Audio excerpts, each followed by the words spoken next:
যে দিনটা ছিল যেন এক পাগলামিতে ভরা ভরপুর এক প্রেমের গল্প। গতকালও ছুটি ছিল, কিছু ব্যক্তিগত কাজ সারার পর আমরা স্কুটিতে চেপে বেরিয়ে পড়লাম, ঠিক এই পুরানো দিনগুলোর মতো। আগামীকাল নিয়ে ভাবতে গিয়ে মনটা একেবারে কেমন যেন নস্টালজিকে ভরে উঠেছে, কারণ ঠিক এইরকমই এক পাগলামিতে দিন আমরা কাটিয়েছি গতকাল। সব থেকে রোমাঞ্চকর ছিল স্কুটি থাকা সত্ত্বেও আমরা চলে গেলাম সদ্য চালু হওয়া মেট্রো এক্সপ্লোর করতে।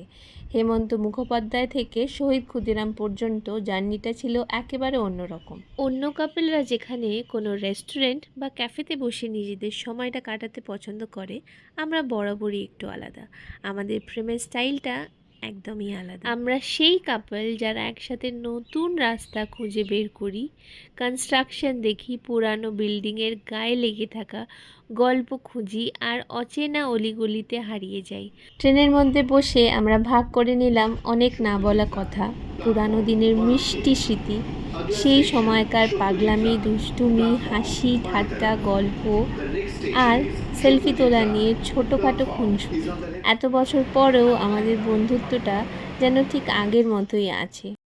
দিনটা শেষ করলাম একসাথে বসে একটা চমৎকার বাংলা সিনেমা দেখে, যেটা শুধুমাত্র বিনোদন নয়, ভেতর থেকে নাড়া দিয়ে যাওয়া এমন এক অভিজ্ঞতা।